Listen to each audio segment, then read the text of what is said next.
Hello students, we have completed I think 7 questions of this section. Now come to question number 8, and before this question number 8 you should know the result. If a potential energy depends upon position, हालांकि इसकी बात शायद मैंने पहले कभी ना की हो, तो इसकी ज़रूरत अभी हमें पड़ रही है इस चीज़ की. If a potential energy depends upon position, only then system is conserved या सिस्टम इज़ कंजर्वेटिव. कहने का मतलब ये हुआ कि अगर आपका सिस्टम के अंदर जो पोटेंशियल एनर्जी है अगर वो सिर्फ और सिर्फ पोजीशन के ऊपर ही डिपेंड करती है तो उस केस में आपका सिस्टम हमेशा कंजर्वेटिव होगा. ठीक है, क्योंकि बेसिकली इस कंसेप्ट की ज़रूरत क्यों पड़ रही है, अगर आपको ध्यान हो तो जब आपने हैमिल्टोनियन स्टार्ट किया था तो मैंने आपको ये कहा था कि जो एच होगा that must be sum of kinetic energy and potential energy, and H must be sum of potential energy and kinetic energy. It is only possible if system is conservative. मतलब अगर आपको ये पता लग जाए कि सिस्टम कंजर्वेटिव है तो आपको कोई ज़रूरत नहीं है H equal T plus B निकालने के लिए. आप डायरेक्ट यूज़ कर सकते हैं H equal T plus B. हाँ, अगर कंजर्वेटिव नहीं दे रखा है या आपको लगता है कि सिस्टम कंजर्वेटिव है या नहीं है तो उस केस में you have to check whether H is T plus B और नॉट. और अगर आपको लगता है कि सिस्टम कंजर्वेटिव है या क्वेश्चन में दे रखा है कि सिस्टम कंजर्वेटिव है तो no need to check H equal to T plus B, you directly use H equal to T plus B. Okay, तो इस चीज़ का ध्यान रखना. अब जो क्वेश्चन आ रहा है it is again one of the very important problem. बड़ी टेक्निकल सी प्रॉब्लम है, इसको ध्यान से देखना जरा आपने. अ mass m is placed on A frictionless plane mind it, which is tangent to the surface of the earth. आप यहाँ पर इन प्लेस ऑफ अर्थ एक फुटबॉल अपने दिमाग में सोच लीजिए और फुटबॉल के ऊपर आपने एक लकड़ी का तख्ता रख दिया है. ये फुटबॉल है, सो कॉल्ड अर्थ, ये उसके ऊपर एक लकड़ी का तख्ता रख दिया है और उस तख्ते के इस कोने में कहीं जैसे ये पार्टिकल है, यहाँ जैसे पार्टिकल है, ध्यान रखना है. और एक चीज़ का आप ध्यान रखें कि जब भी हम कोई एक्सपेरिमेंट परफॉर्म करते हैं इस यूनिवर्स में तो that experiment is always performed from the surface of earth. From the surface of अर्थ, यहाँ से हम अर्थ के सरफेस से एक्सपेरिमेंट परफॉर्म करते हैं. लेकिन जो इनिशियल कंडीशनें यूज़ की जाती हैं वो हमेशा सरफेस के सेंटर पॉइंट से की जाती हैं. तो this is important here. Experiment जो भी परफॉर्म होता है वो सरफेस के ऊपर होता है, लेकिन कंडीशन जो आप यूज़ करेंगे वो आप हमेशा अर्थ के सेंटर पॉइंट से करेंगे. ठीक है जी. तो क्वेश्चन था आपका, a mass m is placed on a frictionless plane which is tangent to the surface of Earth. Determine equation of motion using Hamilton method for. अपने आप में दो क्वेश्चन हैं. Number 1 x as independent generalized coordinate, number 2 theta as independent generalized coordinate. तो पहले उसने बोला है कि आप x को एज अ जनरलाइज्ड कोऑर्डिनेट मान के चलो, तो बताओ इक्वेशन ऑफ मोशन क्या होगी with the help of Hamilton. और दूसरा केस, अगर theta as a generalized coordinate आप सपोज करेंगे तो बताना इक्वेशन ऑफ मोशन क्या बनेगी. ठीक है जी. तो proof, let capital P with the position of the particle, ये ले लिया हमने पी पोजीशन, ये ऊपर मैंने टेंजेंट लाइन खींची है सरफेस के ऊपर. और प्रैक्टिकली अगर आप देखें तो ये एक फुटबॉल है, फुटबॉल के ऊपर आपने एक लकड़ी का तख्ता रख दिया और उसके ऊपर एक पार्टिकल है यहाँ जैसे से, जहाँ पर आपकी ये जो टेंजेंट लाइन इस कर्व को टच कर रही है, that point is Q. P is the position of the particle, O is the centre of the circle. Geometrically जब मैंने इसको कंस्ट्रक्ट किया तो ओ और क्यू को ज्वाइन किया, उसके बाद ओ और पी को ज्वाइन कर दिया, तो क्लियर कर this is right angle triangle. Clear हो गया जी, this is right angle triangle. उसका ओ से लेके क्यू तक का distance it is radius of the earth, ये रेडियस बन जाएगा. तो ऑटोमेटिकली यहाँ से लेके यहाँ तक का distance this is again radius capital R, यहाँ से लेके यहाँ तक. ओ से लेके पी तक का डिस्टेंस मैंने मान लिया टोटल स्मॉल एल. ओ से लेके पी तक का distance that is equal small L. O से लेके यहाँ तक का distance this is capital R itself. तो यहाँ से लेके यहाँ तक का अर्थ सरफेस से लेके पी पॉइंट तक का डिस्टेंस कितना बचा, that is equal to total length minus radius of the Earth, that is L minus R. तो इसका मतलब ये हुआ कि this particle is situated at height L minus R from the surface of Earth. Is it? Repeat कर रहा हूँ कि ये जो एल माइनस आर है this itself gives the height of the particle situating at this tangent from Earth surface. मतलब earth surface से लेके इस टेंजेंट लाइन के ऊपर ये जो पार्टिकल है, ये हाइट जो है पार्टिकल की surface, that is equal to L minus R, और पी क्यू डिस्टेंस हमने मान लिया that is equal small X. ये सारी सपोजिशंस हैं, you can easily understand. So let P be the position of the particle on tangent plane to the surface of Earth. Clear cut. Kinetic energy of the system is half mx dot square, no problem, because we are in x-axis. So half mx dot square आ गया. Potential energy mgh, और h क्या है यहाँ पे, L minus r. That's why I am saying here this L minus r is the height of the particle from surface of Earth. तो ये M G H height आ गई L minus R, ध्यान रखना इस चीज़ का। Where L is the distance of the particle from centre of Earth as shown in figure, कोई प्रॉब्लम नहीं। This imply capital B equal to M G, L की वैल्यू आप देखो ज़रा, एल की वैल्यू अगर आप इसको ध्यान से देखें तो O P Q is right angle triangle, और इस राइट एंगल ट्रायंगल के तहत पाइथागोरस थ्योरम अप्लाई करो। ये ओ क्यू डिस्टेंस आर है, क्यू पी डिस्टेंस एक्स है, ये एल है, तो एल क्या बन जाएगा, X square plus R square under root, तो ये आ गया एल की value X square plus R square under root minus capital R, तो ये आ गया कैपिटल वी आपका। वी मिल गया, टी मिल गया, तो Lagrangian L T minus V. सबसे पहला काम तो वही होता है आपका कि एल आपको फाइंड आउट करना है, रिटेन कर लेना है इसको, half M X dot square minus M G, ये आ गया। फिर क्या करते थे, एल निकालने का फिर निकालते थे मोमेंटा। मोमेंटा कैसे निकालते थे, जनरलाइज मोमेंटा निकालते थे।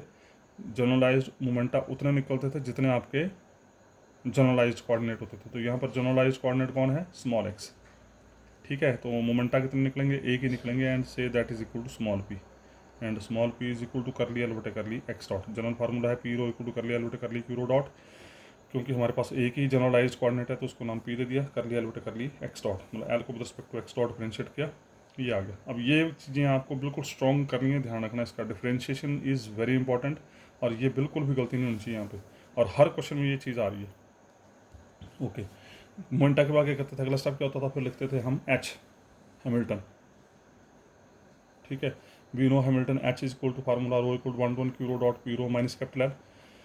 अब क्योंकि यहाँ जनरलाइज कोऑर्डिनेट एक ही है तो क्यू रो डॉट आ गया एक्स डॉट, पी रो हो गया पी, एल आ गया ये, ठीक है। और वहाँ से जनरलाइज्ड मोमेंटा, फिर मैंने क्या बोला था, इस एच को in terms of generalized momenta as well as in terms of generalized coordinate निकालना है। तो यहाँ से मैंने क्या किया, जनरलाइज्ड मोमेंटा से पी की वैल्यू रख दी यहाँ पे, और एल की वैल्यू आ गई टी माइनस बी, ब्रैकेट खोल दी, माइनस टी प्लस बी, और माइनस टी, टी की वैल्यू, वी को मैं एज इट इज चला रहा हूँ साथ में, ठीक है। वी को मैंने पुट नहीं किया यहाँ पे, कारण है आपको लग जाएगा पता।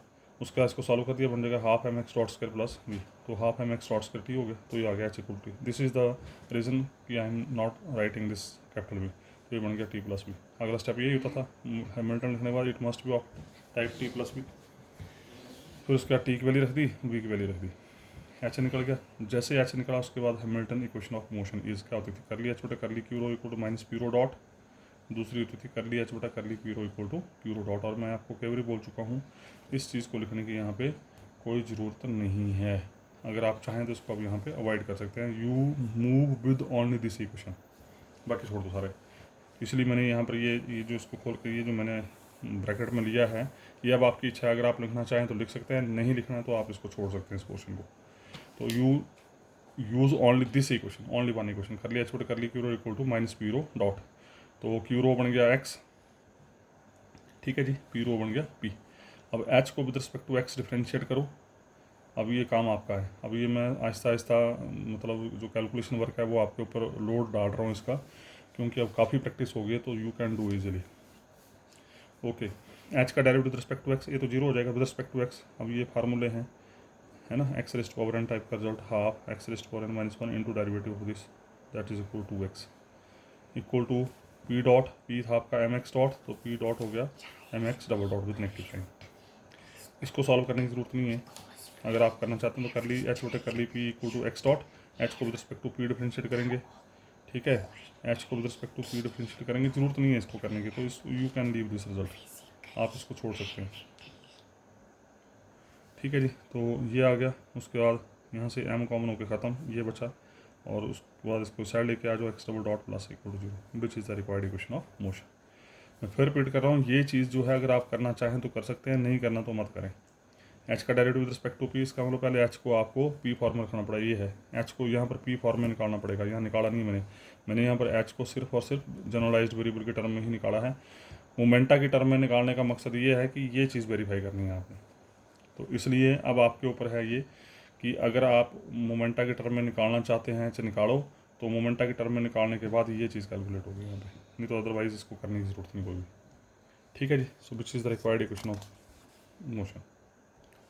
उसका सेकंड पार्ट इसने पूछा कि अगर theta as a generalize coordinate लें, तो फ्रॉम फिगर, अब डायग्राम में यू कैन सी आर बटा एल, आर कैपिटल आर बटा small L. Capital R small L का मतलब कैपिटल आर क्या था, कैपिटल आर आपका ये ओ क्यू बटा ओ पी, ओ क्यू बटा ओ पी। ठीक है, O Q right angle triangle है तो ओ क्यू बटा O P is equal to cos theta. तो यहाँ से आर आ गया L cos theta, means L हो गया आर सेकंड थीटा।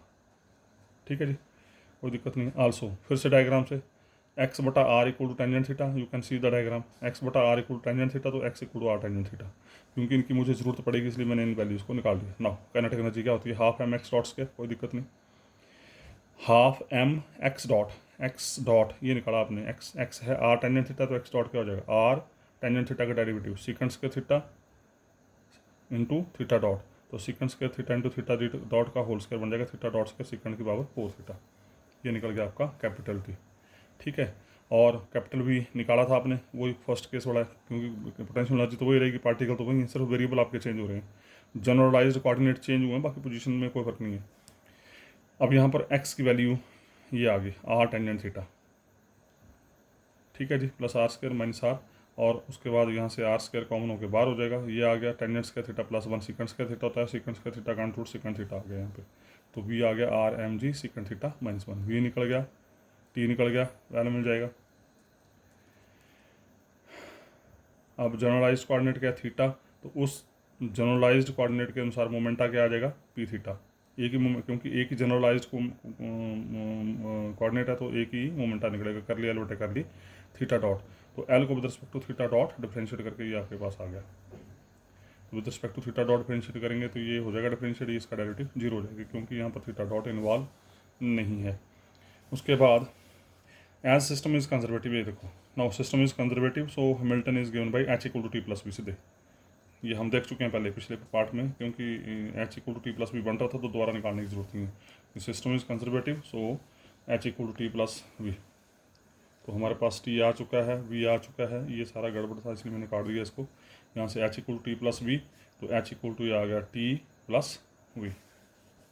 ठीक है जी, और इसको थोड़ा सा हमने अरेंज करके लिख दिया, यहाँ थीटा डॉट है, थीटा डॉट को हमने मोमेंटा से निकाल के पी थीटा बटे M R square secant square theta का होल स्क्वायर बन जाएगा, तो यहाँ बन जाएगा एम स्क्वायर आर की पावर 4 सीकेंड की पावर 4 थीटा प्लस ये एज इट इज़, तो यहाँ से एम आर स्क्वायर सीकेंड की पावर 4 ये कैंसिल हो जाएगा, बी लेफ्ट विद, ये देख लेना तुमने अपने आप नहीं, इसी यहाँ पर बनेगा एम स्क्वायर आर की पावर 4 सीकेंड की पावर 8 थीटा बन जाएगा, होल स्क्वायर है ना, थीटा डॉट का होल स्क्वायर है, तो मोमेंटा से थीटा डॉट निकालो और यहाँ रख दो, कैंसिलेशन के बाद जो बचा वो हमने लिख दिया। उसके बाद इस सीकेंड को उठा के ऊपर ले गए, कॉस की पावर 4 थीटा बन गया, ये एज इट इज़, तो ये निकल गया हमारा एच। फिर अगला स्टेप क्या होता था, अब आपको स्टेप याद हो जाना चाहिए, अगला स्टेप क्या होता था, जैसे एच निकला फिर हैमिल्टन कैनोनिकल इक्वेशन लिखते थे, तो हैमिल्टन कैनोनिकल इक्वेशन क्या बन जाएगी, कर ली एच बटे कर ली थीटा, क्योंकि थीटा है यहाँ पर generalized coordinate equal to minus P theta dot, और इसको लिखने की जरूरत नहीं है, इसको मैं फिर यहाँ से निकाल रहा हूँ। ठीक है, अगर आपकी इच्छा, अगर आप चाहें तो कर सकते हैं, नहीं चाहें तो कोई ज़रूरत नहीं है। सो एच को with respect to theta differentiate करो, अब ये टास्क आपका है, आराम से बैठ से चौकड़ी मार के कॉपी पेंसिल पकड़ो और डिफरेंशिएटेड, डिफरेंशिएशन जो है पी स्क्वायर थीटा बटे 2 एम आर स्क्वायर कॉन्स्टेंट बाहर हो जाएगा, कॉस की पावर 4 थीटा का derivative 4 cos Q theta into cos theta का derivative minus sine theta plus R M G constant. ठीक है, सीकेंड थीटा का derivative secant theta into tangent theta minus 1 का derivative 0 equal to minus P theta dot तो minus P theta dot. और अगर इसको भी सॉल्व करना है तो इसको एच का derivative with respect to P theta का निकालना है, तो एच पी थीटा की टर्म में निकाला हुआ है तो उसका डेरिवेटिव ये आ गया, पर इसको निकालने की यहाँ पे कोई ज़रूरत नहीं है, अगर आप चाहें तो उसको छोड़ सकते हैं, ये जो मैं गोले मार रहा हूँ इसको कोई ज़रूरत नहीं करने की, खामखा का काम है। So this is the required equation of motion, so this is the article, I think simple one, कोई दिक्कत वाली बात नहीं है यहाँ पे। उसके बाद नेक्स्ट क्वेश्चन देखिए ज़रा, question number 9, again important question है। चलिए, consider the particle of mass m moves on the surface of cylinder, mind it, defined by the equation X square plus Y square equal to R square. एक particle है वो cylinder के surface के ऊपर चल रहा है और सिलेंडर की इक्वेशन थी X square plus Y square equal to R square. The particle is subjected to a force directed towards the origin, मतलब पार्टिकल के ऊपर जो भी फोर्स लग रही है उसका इम्पैक्ट क्या है, वो ओरिजिन की तरफ बॉडी को लेके जाना चाह रही है। And proportional to the distance of particle from the origin, और वो फोर्स जो किसके प्रोपोर्शनल है, पार्टिकल और ओरिजिन के बीच का जो डिस्टेंस है उसके प्रोपोर्शनल है। मान लीजिए अगर वो डिस्टेंस आर है तो force is proportional to R, तो minus K is constant of proportionality. Basically concept क्या है ये कि ये सिलेंड्रिकल शेप है, ये सिलेंड्रिकल शेप है, ये इसका सेंटर पॉइंट है पार्टिकल का यहाँ जैसे, ठीक है। ये तो पार्टिकल चल रहा है ऐसे करके, तो ये बोल रहा है कि पार्टिकल के ऊपर जो फोर्स लग रही है that force is proportional to the distance between origin and particle, ठीक है। मतलब वो फोर्स बॉडी को अंदर की तरफ लेके आने की कोशिश अंदर ओरिजिन की तरफ लेके आने की कोशिश कर रही है, that's why negative sign is here, उल्टी डायरेक्शन में अंदर की तरफ आ रही तो that's why minus sign is here. तो बोलता है using Hamiltonian write down the canonical equation of motion, बोलता है हैमिल्टन को यूज करते हुए कैनोनिकल इक्वेशन ऑफ मोशन निकालो and also show that motion is in Z direction, show that motion in Z direction is S H M. ये अब फालतू line आ गई, ये तो वही काम आपका पुराना है कि Hamilton canonical equation of motion निकालनी है। फिर उसके बाद बोल रहा है कि प्रूव करो कि जेड डायरेक्शन में अगर इसका मोशन हम चेक करेंगे तो that motion is nothing but that is your simple harmonic motion.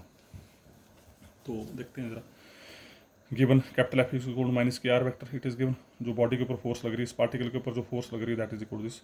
If capital V is potential energy then we have, अब ये चीज़ आपको मैं फर्स्ट सेक्शन में वेरी स्टार्टिंग पार्ट में कहीं हमने डिस्कस किया था कि पोटेंशियल एनर्जी को निकालने का ये भी एक तरीका है। अगर हाइट ना पता हो पार्टिकल की तो उस केस में ये फार्मूला है हमारे पास, minus time integration F vector dot D R vector, और एफ वेक्टर कितना माइनस के आर, तो minus K R D R minus minus plus हो गया, तो V vector equal to K R vector बटे 2 के आर वेक्टर स्क्वायर बटा 2 plus अस्सी। फिर अब इनिशियल कंडीशन है, ये भी बातें मैं कर चुका हूँ फर्स्ट सेक्शन के स्टार्टिंग में कि इनिशियल कंडीशन कैसे निकालते हैं। Now clear cut the relation is between velocity and displacement, velocity and displacement. तो ये आपने सोचना है at R equal to zero, जब डिस्प्लेसमेंट हुई नहीं है तो वेलोसिटी भी जीरो होगी, क्योंकि it is initial stage, initial stage के ऊपर everything is zero, R is zero, V is zero, इसका सी जीरो हो गया, सी जीरो हो गया तो we left with V vector is equal to K R vector बटे 2। Since potential energy depends only on position so system is conservative, पता ही है क्योंकि पोटेंशियल एनर्जी सिर्फ पोजीशन के ऊपर डिपेंड करती है, यहाँ पर नजर आ रहा है V is depends upon position, तो it is conservative. For cylindrical coordinate, cylindrical coordinate क्या होते हैं, X equal to R cos theta, you know very well, Y equal to R sine theta and Z equal to Z, they are the cylindrical polar coordinate. X equal to R cos theta, Y equal to R sine theta, Z equal to Z. Small R क्योंकि यहाँ पर use कर रहे हैं इसलिए मैं यहाँ पर कैपिटल आर यूज़ कर रहा हूँ, ठीक है जी। यहाँ पर हम कैपिटल आर यूज़ कर रहे हैं, ये X equal to R cos theta, Y equal to R sine theta, Z equal to Z. तो दिस इम्प्लाई सिलेंडर की इक्वेशन क्या दे रखी थी आपको, X square plus Y square equal to R square, ठीक है। और आर वेक्टर स्क्वायर या आर वेक्टर मैग्नीट्यूड जो डिस्प्लेसमेंट थी, डिस्प्लेसमेंट किससे लिखी थी, आर वेक्टर से लिखी, तो आर वेक्टर मैग्नीट्यूड क्या हो जाएगा, X square plus Y square plus Z square under root, तो यहाँ से आर वेक्टर स्क्वायर हो गया X square plus Y square plus Z square. Therefore capital V is equal to K by two, capital V था आपका K by two R vector square, तो R vector square capital V का formula अभी निकाला था आपने पीछे, capital V equal to K by two R vector square, तो आर वेक्टर स्क्वायर क्या हो गया, X square plus Y square plus Z square, तो वी आ गया K by two X square plus Y square R square के बराबर है, तो R square plus Z square. Potential energy निकल गई। काइनेटिक एनर्जी क्या होती है, हाफ एम, क्योंकि 3 डायमेंशनल है तो X dot square plus Y dot square plus Z dot square. अब ये सारी चीज़ें आपको पता है ये, तो एक्स डॉट क्या बन जाएगा, ये हाफ एम बार हो गया, एक्स डॉट एक्स क्या था आर कॉस थीटा, एक्स था आर कॉस थीटा, तो आर कॉस थीटा का डिफरेंशिएशन, आर तो कांस्टेंट है, कॉस थीटा का derivative sine theta into theta dot whole square, Y dot Y क्या था आर साइन थीटा का differentiation, R constant sine theta का derivative cos theta into theta dot whole square Z dot whole square. उसके बाद solve this brackets and get this, so we left with half M R square theta dot square plus Z dot square, T निकल गया, P निकल गया, L मिल जाएगा, यही करते आ रहे हैं हम। सबसे पहला टारगेट हमारा एल निकालना है, एल निकालने के बाद फिर निकालते थे मोमेंटा, ठीक है। और मोमेंटा निकालने के लिए पहले देखते थे हमारे पास जनरलाइज्ड वेरिएबल कितने हैं, आप देखो जरा इसके अंदर जनरलाइज्ड वेरिएबल कितने हैं, एक थीटा एक जेड, थीटा और जेड दो जनरलाइज्ड वेरिएबल हैं, आर इज कांस्टेंट, फिर theta and Z are generalized coordinates, तो इन दो जनरलाइज्ड कोऑर्डिनेट के अनुसार आपको मिलेंगे दो मोमेंटा मिलेंगे, दो मोमेंटास मिलेंगे आपको, ठीक है, दो मोमेंटास मिलेंगे, एक पी थीटा आ गया, कर लिया एल बटे कर ली थीटा डॉट, एल आपके पास है, इसको with respect to theta dot differentiate करो, ये आ गया, पी जेड कर लिया एल बटे कर ली Z dot with respect to Z dot differentiate करो, ये आ गया। फिर उसके बाद मोमेंटा निकालने के बाद फिर एच लेके चलते थे। Since system is conservative, it is clear system is conservative, so we can have Hamiltonian H equal to T plus V. सीधे यहाँ पर प्रूव करने की जरूरत नहीं है, यहाँ पर कंजर्वेटिव है तो ये होगा। कंजर्वेटिव क्यों? क्योंकि potential energy depends upon position only, so that's why system is conservative. तो H equal to T plus V, ये टी आपके पास है, ये वी आपके पास है, तो एच आ गया ये, ठीक है जी, हो गया दूसरा स्टेप। पहला स्टेप था एल निकालते थे, फिर मोमेंटा निकालते थे, फिर एच निकालते थे, और एच निकालने के बाद फिर क्या करते थे, फिर लिखते थे हम Hamilton canonical equations, Hamilton canonical equations. तो एच आ गया, इसको अरेंज करके लिख दिया, ये एच आ गया in terms of generalized coordinate, फिर ये एच आ गया इन टर्म्स ऑफ मोमेंटा। यहाँ से थीटा डॉट की वैल्यू पुट कर दी मोमेंटा की टर्म में, जेड डॉट की वैल्यू पुट कर दी मोमेंटा की टर्म में। पर मैं ये बोल रहा हूँ कि मोमेंटा वाली इक्वेशन आप तब यूज़ करेंगे जब आपने इसको सॉल्व करना है। और मैं फिर बोल रहा हूँ यहाँ पे, no need to solve this, no need to solve this, we will use only one equation, that's all. तो कर लिया छोटे, क्योंकि we have two generalized coordinates, तो according to that we have two equation of motion. One is curly छोटे कर ली theta equal to minus P theta dot, other is curly छोटे curly Z equal to minus P dot Z. H आपके पास पड़ा है ये, इसको with respect to theta dot differentiate करो, इसको with respect to theta dot differentiate करो, फिर इसको with respect to Z dot differentiate करो। तो एच को with respect to theta differentiate किया, थीटा यहाँ मेरे ख्याल से कहीं भी नहीं है, तो इट इज़ जीरो, तो ये आ गया P theta dot equal to zero.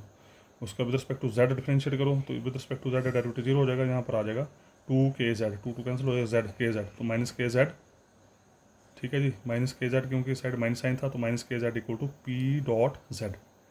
इसको जरूरत नहीं सॉल्व करने की, मैं फिर बोल रहा हूँ, और अगर आपका मन कर रहा है तो यू कैन सॉल्व इट। तो यहाँ से P theta dot equal zero means P theta constant, और यहाँ से पी जेड डॉट की वैल्यू थी इसकी नंबर वन से M R square theta dot, sorry इस पी थीटा की वैल्यू नंबर वन से, पी थीटा की वैल्यू थी M R square theta dot equal to constant, और यहाँ से पी जेड डॉट हो गया M Z double dot equal to minus K Z dot, which are the required Hamilton equation of motion, ये दो। अब उसने लास्ट में पूछा है कि अगर जेड डायरेक्शन में मोशन है तो आपने प्रूव करना है कि that motion is S H M. तो देखते हैं जेड डायरेक्शन में, तो जेड डायरेक्शन वाली इक्वेशन क्या है, ये है, इसको अगर ध्यान दें, M Z double dot equal to minus K Z, so Z double dot equal to minus K बटा एम इंटू जेड, और माइनस के बटा एम आपको पता होना चाहिए। या आप फर्स्ट सेक्शन में सिंपल हार्मोनिक और मोशन प्रूव किया था, हार्मोनिक ऑसिलेटर वाला क्वेश्चन जो किया था, तो माइनस के बटा एम ये standard value, this is equal to omega square, minus K बटा एम होता है ओमेगा स्क्वायर, तो ये बन जाएगा Z double dot plus omega square Z equal zero, and this is nothing but this is the equation of simple harmonic motion, पता होना चाहिए आपको, this is the equation of simple harmonic motion. If this is the equation of simple harmonic motion, तो इसका मतलब Z direction में जो particle का मोशन है that execute S H M, मतलब वो मोशन जो होगा वो सिंपल हार्मोनिक मोशन होगा। सो ये था आर्टिकल ये। उसके बाद next question number 10, it is again simple one. Question number 10, a particle is moving near earth surface, near earth surface, ध्यान रखिएगा, अर्थ सरफेस के ऊपर नहीं है अभी, अर्थ सरफेस से थोड़ा सा ऊपर है, with Z axis vertically upwards, ठीक है, अर्थ सरफेस से थोड़ा हाइट के ऊपर है। Find Hamilton equation of motion and prove that acceleration along Z direction is due to gravity. पिछले क्वेश्चन में उसने बोला था कि जेड डायरेक्शन में मोशन एस एच एम होगा, यहाँ बोल रहा है कि जेड डायरेक्शन में जो मोशन होगा that is because of gravity. तो ये क्वेश्चन लगभग मिलता जुलता ही है नंबर 9 से, चलो फिर भी देखते हैं। Let X comma Y comma Z be position of the particle at any time T. मैं फिर रिपीट कर रहा हूँ कि ये पार्टिकल अर्थ सरफेस से ऊपर है, ध्यान रखना, अर्थ सरफेस के ऊपर नहीं है, हवा में है किस्म से।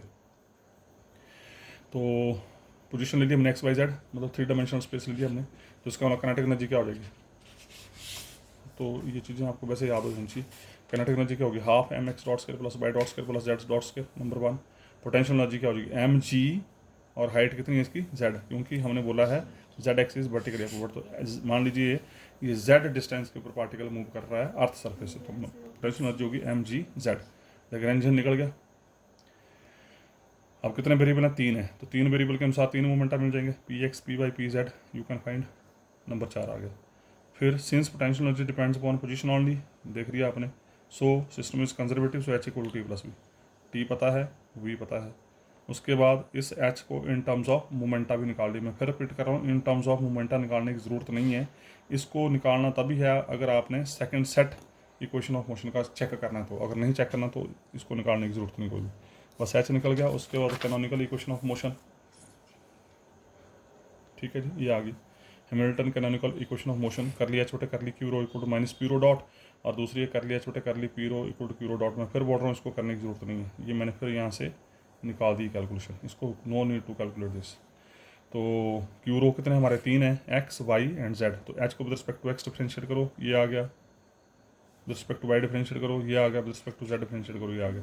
तो यहाँ से आ गया M X double dot equal to 0, M Y double dot equal to 0, क्योंकि कर लिया छोटे कर लिया एक्स क्या था, पी एक्स डॉट था, P X dot is itself equal to 0, so 0। और यहाँ से कर लिया छोटे कर ली जेड, एच का derivative with respect to Z आ गया एम जी, तो M G equal to minus M Z double dot, ठीक है। तो यहाँ से एम एम कैंसिल हो गया, जी आ गया माइनस जेड डबल डॉट। तो नंबर 5 इम्प्लाइज इंटीग्रेट किया इसको, M X dot equal C X dot आ गया ये C1, फिर इसको इंटीग्रेट किया तो एक्स आ गया C1 T plus C2। Number 6 implies M Y double dot 0, तो यहाँ से बाई आ गया C4 टी प्लस C5। अब यहाँ पर अगर आपको इनिशियल कंडीशन पता हो तो you can find constants also, लेकिन उसने पूछे नहीं तो ज़रूरत नहीं कोई भी। और number 7 G equal to minus Z double dot, ध्यान से देखिए ज़रा इसको, Z double dot equal to minus G. तो इसका मतलब क्या हुआ, ये जो जेड एक्सिस में मोशन है it is function of G. इसका मतलब ये हुआ कि यहाँ पर अगर मोशन आपका जेड डायरेक्शन में है तो यहाँ पर जो एक्सेलरेशन होगी that is because of gravity. ये इसने पूछा था last part. So this is the question. I think it is quite simple, कोई दिक्कत वाली बात नहीं है यहाँ पे। उसके बाद क्वेश्चन नंबर 11 फटाफट देखते हैं इसको ज़रा। Question number 11 it is again simple one, बस थोड़ी सी इसमें कैलकुलेशन है, तो कैलकुलेशन अब आप कर पाएंगे आराम से। नोट है, let small X Y comma Z be coordinate of any point and X comma Y comma Z capital letter में भी coordinate of same point if the system is rotating with angular velocity omega.